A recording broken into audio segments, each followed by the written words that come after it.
Fala pessoal, tudo bem com vocês? Aqui é o professor Wesley e essa é mais uma videoaula da nossa playlist de Bioquímica Básica. Nessa videoaula eu quero conversar com vocês de maneira muito geral acerca do metabolismo de lipídios, enfatizando a beta-oxidação, a lipogênese e, muito resumidamente, aí, a lipólise. De maneira geral, nós sabemos que os lipídios são justamente macromoléculas formadas quimicamente por átomos de carbono, hidrogênio e oxigênio, que eventualmente podem estar ligados a átomos de enxofre ou nitrogênio. Por sua vez, os lipídios são aí insolúveis em água, mas são solúveis em solventes orgânicos.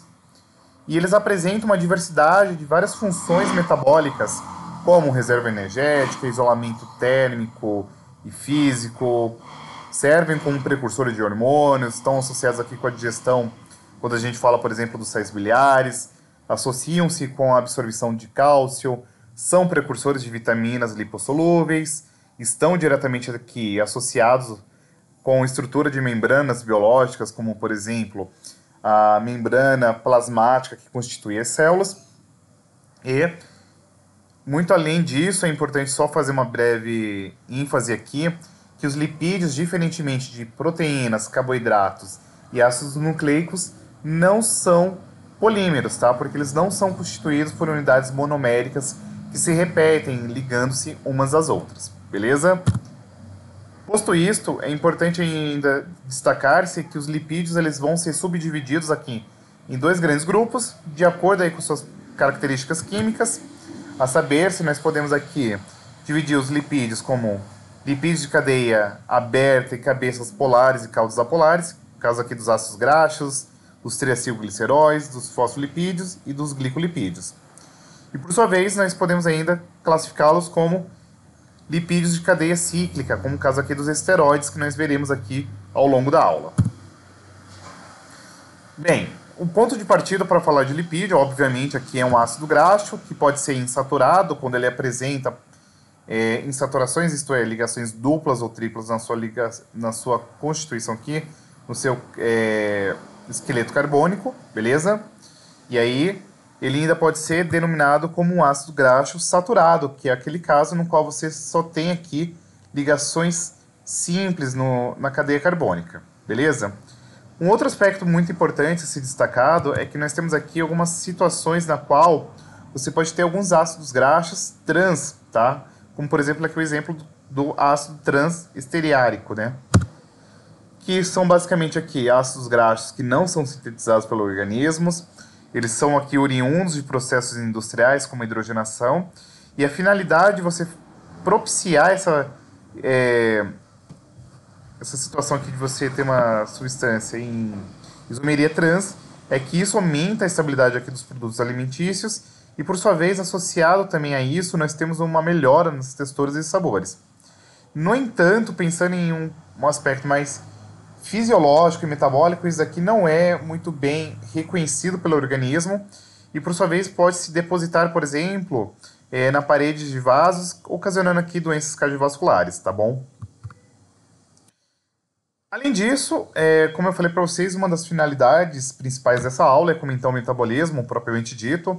Nós temos aqui o processo denominado como beta-oxidação, que é um processo no qual você vai ter aqui o catabolismo de lipídios, tá bom? Então, é um processo que acontece aqui e a grande importância desse processo é formar o acetil-CoA, que por sua vez vai ser aqui utilizado como um elemento precursor aqui para fazer o ciclo de Krebs. Então, pensar-se na beta-oxidação, muito resumidamente, pessoal, é pensar no catabolismo de ácidos graxos. É uma série de várias reações de oxidação, isto é, reações de retirada de elétrons, que vai ter como finalidade principal reduzir uma longa cadeia carbônica a uma molécula de acetil-CoA. E como eu falei para vocês em outros momentos, o acetil-CoA é uma molécula extremamente importante porque ela é meio que um ponto de convergência de várias vias metabólicas que vão acabar aí, de certo modo, esbarrando, por exemplo, no ciclo de Krebs.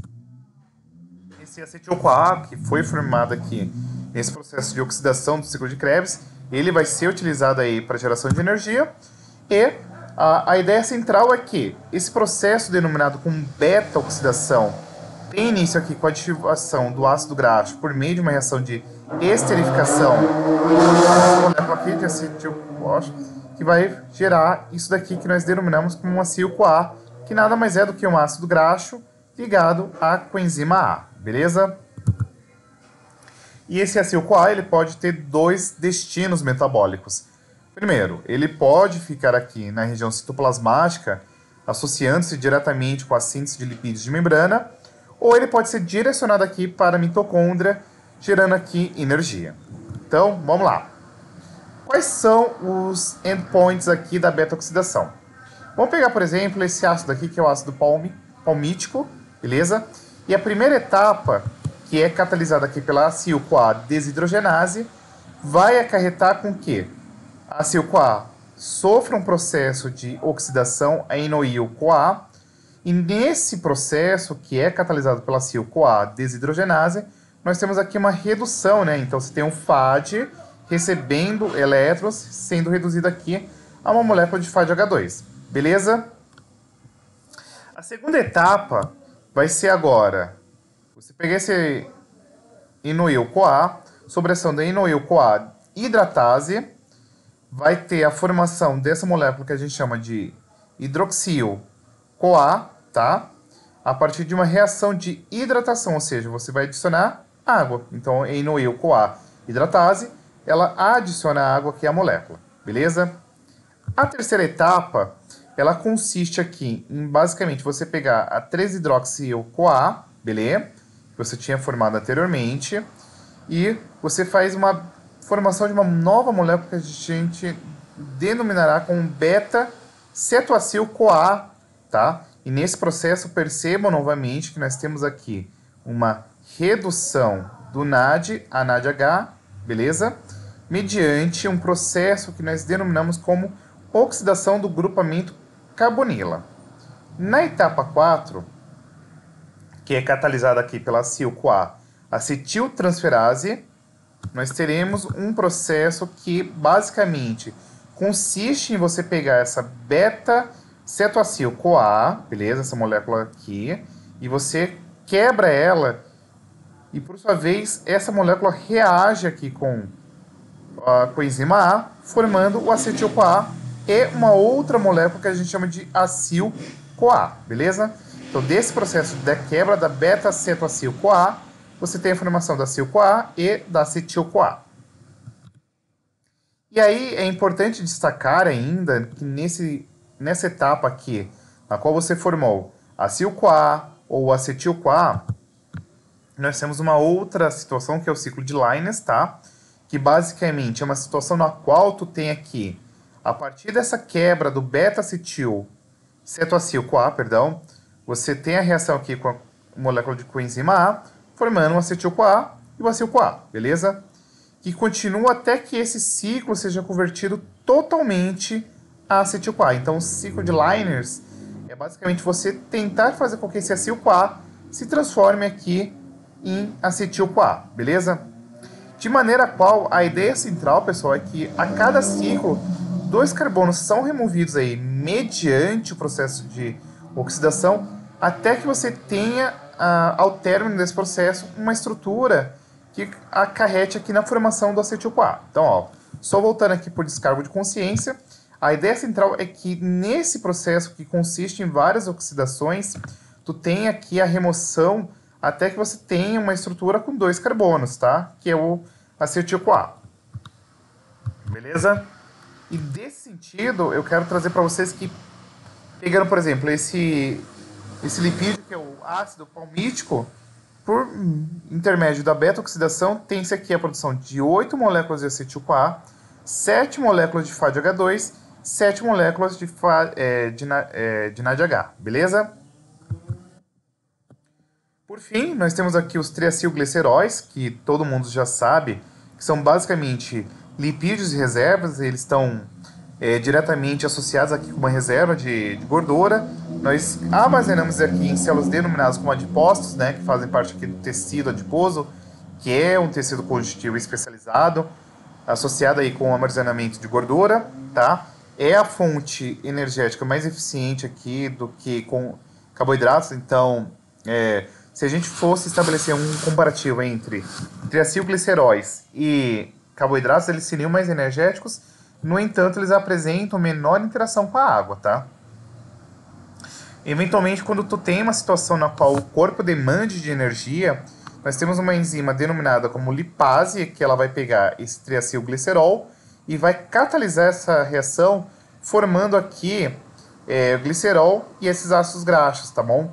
Que eles podem agora ser mobilizados para fazer uma oxidação e produzir-se energia. Nós temos aqui os fosfolipídios, que é importante só destacar basicamente que consiste em uma molécula que tem aqui uma cabeça hidrofílica e uma cauda hidrofóbica, destacando que quando você tem uma molécula, uma porção polar e uma porção apolar, tu tem uma substância que nós chamamos de anfifílica, né? E, por sua vez, os fosfolipídios eles estão diretamente atrelados aqui com a formação de membranas biológicas, como, por exemplo, o sistema de endomembranas. Então, você tem aquelas organelas membranosas. Tu pode também estar aqui associado com membrana plasmática, tá bom? E é importante destacar porque a membrana plasmática, como a gente já sabe lá das aulas de biologia celular, é uma importante estrutura porque ela separa o meio intra e extracelular e, por sua vez, ainda ela funciona como uma barreira extremamente seletiva, ou seja, uma das propriedades atreladas à membrana plasmática é que ela tem a permeabilidade seletiva, então ela consegue regular de uma maneira muito refinada o que vai entrar e aquilo que vai sair de dentro de uma célula, beleza?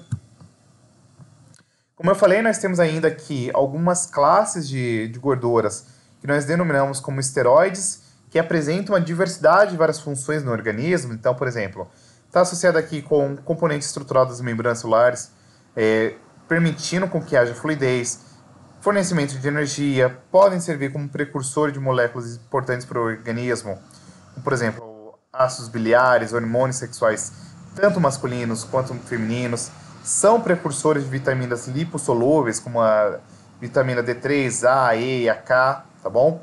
Basicamente consiste aqui numa estrutura que apresenta 3 anéis, tá? Com 6 átomos, e você tem aqui um anel fundido com 5 carbonos, tá bom?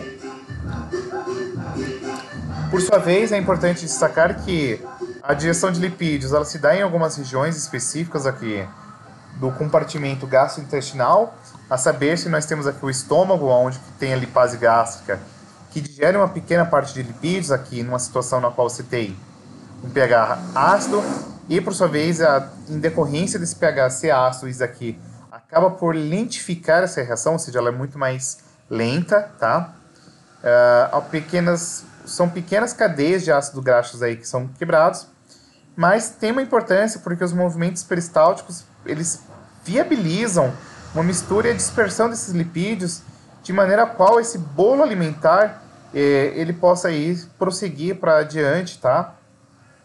Para que nós tenhamos aí, por exemplo, aqui no duodeno, a continuação aí do processo de digestão, tá? Então nós temos aqui uma acidificação desse bolo alimentar, né? E acaba por acarretar a liberação de um hormônio chamado de colicistianina. A colicistianina é um hormônio muito importante porque vai diretamente lá no fígado, faz com que haja liberação de bile, e a bile é importante para emulsificar a gordura, ou seja, ela meio que funciona como detergente, tá?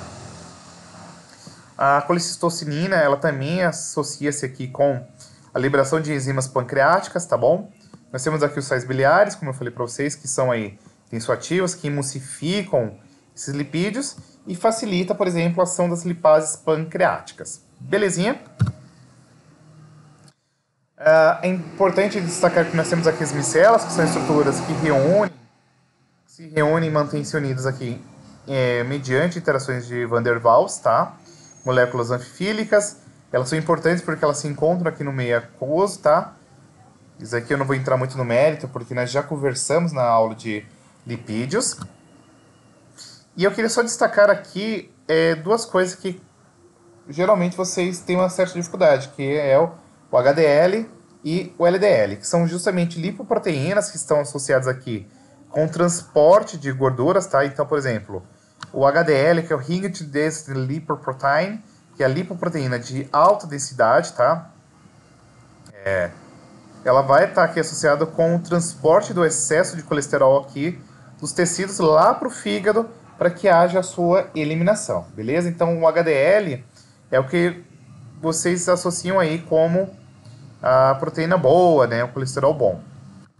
E nós temos aqui o LDL, Low Density Lipoprotein, né? Que é a lipoproteína de baixa densidade. Ela é responsável também pelo transporte de colesterol para locais onde são produzidos, por exemplo, esteroides e membranas celulares, tá?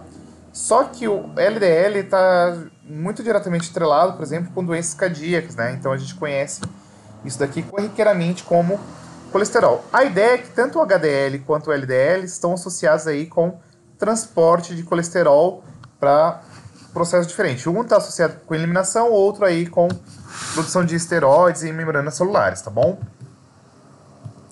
Nós temos aqui um processo denominado como lipogênese. A lipogênese nada mais é do que a biossíntese de triacilgliceróis, que acontece lá no fígado e nos tecidos adiposos, tá? Basicamente, você tem aqui o glicerol fosfatado, né? Então, você tem aqui o glicerol 3-fosfato, que apresenta uma hidroxila aqui com um grupamento fosfato, que é utilizado aqui como justamente um precursor dessa reação, tá? A partir desse glicerol fosfatado, você forma aqui o glicerol 3-fosfato, via glicólise ou degradação aqui dos ácidos graxos, tá? Então vamos lá entender qual que é a ideia, ó. Você tem aqui o glicerol 3-fosfato, sobre a ação do acetil transferase, você tem aqui a formação do ácido lisofosfatídico, e a ideia é que você tem aqui a formação de duas moléculas de acilcoenzima A, que são coenzimas aqui, que apresentam uma cadeia extensa de ácidos graxos, tá? Que se ligam ao glicerol 3-fosfato, originando aqui o ácido fosfatídico. Esse ácido fosfatídico, sobre a ação de uma enzima chamada de fosfatase, e aqui já fica a dica, toda vez que você tiver uma fosfatase, é uma enzima que retira fosfato, tá? Você forma aqui o ácido fosfatídico, tá? Que vai originar posteriormente aqui o diacilglicerol. E esse diacilglicerol, sobre a ação da acetiltransferase, vai formar aqui o triacilglicerol. A lipogênese é basicamente você pensar em situações na qual você tem a mobilização aqui para formar ácidos graxos, tá? E aí, por exemplo, um detalhe a ser destacado é a síntese do colesterol, tá? Que acontece em duas regiões específicas da célula. Pode acontecer aqui na região citoplasmática e no retículo endoplasmático, tá? Em especial o retículo endoplasmático rugoso.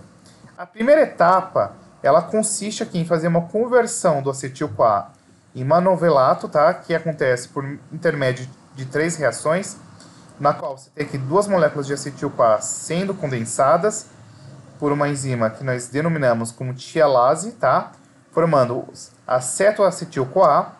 Esse acetoacetil-CoA, por sua vez, ele se une a uma terceira molécula de acetil-CoA, formando o beta-hidroxi-beta-metil-glutamil-CoA, que a gente vai simplificadamente chamar de HMG-CoA, tá? Que é catalisada pela HMG-CoA sintatase, e essa HMG-CoA é reduzida a malvolenato pela HMG-CoA redutase.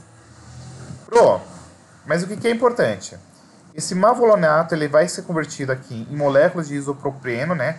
Isopropenoides, que vai se dar aqui mediante o processo de fosforilação, ou seja, você vai adicionar grupamentos fosfatos, tá? E aí, quando você tem aqui 6 unidades de isopropenoides se unindo aí por meio de reações de condensação, ou seja, libera água, você forma um esqueleto de uma estrutura que a gente chama de escaleno, e apresenta aqui cerca de 30 carbonos. Esse escaleno, por sua vez, ele vai ser importante para ser aqui justamente o acabouço para a gente formar o colesterol.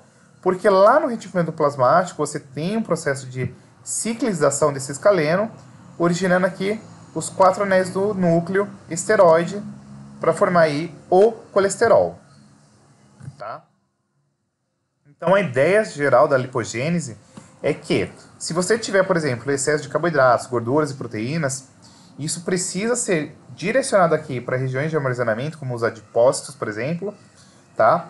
E nesse sentido, a ideia central é que a síntese dos ácidos graxos, a gente vai ter vários doadores aqui de carbono, que é o ponto de partida. Então, acetil-CoA e o malonil-CoA tá, como fonte redutora. E que serão aqui, perdão, o acetil-CoA e o malonil são aqui esses doadores de carbono. E como fonte redutora nós temos aqui o NADPH, tá? Acontece aqui na região do citoplasma. O acetil-CoA está localizado aqui nas mitocôndrias e para que aconteça aí a síntese desse ácido graxo, a acetil-CoA ela precisa ser transportada para a região citoplasmática, tá? O acetil-CoA geralmente ele é transportado aqui sob a forma de citrato, tá? E nós temos algumas enzimas aqui, como a tricarboxilato translocase, a privato translocase, que fazem com que esse acetil-CoA seja transportado da mitocôndria para a região citoplasmática aí sob a forma de citrato, tá? E aí você tem um complexo multienzimático, tá? Tem 6 enzimas aqui que catalisam aqui esses ácidos graxos, tá? Com a participação da ACP, que é uma proteína carreadora de acila, e a utilização aqui do NADPH, beleza? De maneira qual a primeira etapa desse processo consiste em você fazer uma condensação das acetilas, das manolinas aqui, formando uma estrutura que a gente chama de acetoacetil ACP e liberação aqui de um dióxido de carbono, tá? Então essa aí é a molécula aqui de acetoacetil ACP. E aí você vai ter a adição de 2 carbonos aí de carbono a essa longa cadeia, né, do ácido graxo. A segunda etapa consiste em você fazer aqui uma redução aqui beta-acetônica, e aí você forma um álcool. E a terceira etapa é a eliminação aqui de uma molécula de água e, consequentemente, a formação de uma dupla ligação. E a última etapa consiste em você fazer aqui o estabelecimento de uma dupla ligação, que é reduzida aqui formando um acil, e você tem aqui, de fato, a formação de um ácido graxo saturado. Por fim, nós temos aqui a cetogênese e a cetólise, ó. Cetogênese, gênese, formação de grupos de corpos cetônicos, cetólise é a quebra desses grupos cetônicos, tá? São processos assim que acontecem naturalmente, tá? Os corpos cetônicos são produzidos naturalmente no nosso corpo, mas em baixas concentrações, tá? Basicamente são aqui compostos que apresentam um grupo cetona na sua estrutura, tá bom? Ó. E aí, os exemplos mais clássicos que a gente tem aqui é o acetoacetato e a acetona, tá? São resultados aqui do excesso de acetil-CoA, produzidos aí na conversão da utilização do ácido graxo em glicose, tá? Isso a gente encontra geralmente em situações de baixa glicemia ou jejum prolongado, tá? Então, na falta de um intermediário, por exemplo, como o oxalacetato, só para não ficar muito distante da realidade de vocês, quando a gente está no jejum prolongado, na diabetes mellitus, baixa glicemia, você não tem oxalacetato, e aí aquela beta-oxidação que a gente conversou anteriormente, ela não acontece. Você tem aí o processo de cetogênese, né, que é a produção desses corpos cetônicos, tá? Então, esse oxalacetato, ele é meio que redirecionado aqui para gliconeogênese, tá?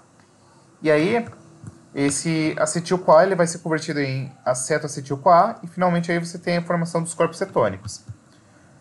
O lance é que corpos cetônicos é meio osso, gente, porque quando você tem, por exemplo, uma baixa concentração de glicose, os cérebros e os músculos eles vão receber esses corpos cetônicos, tá?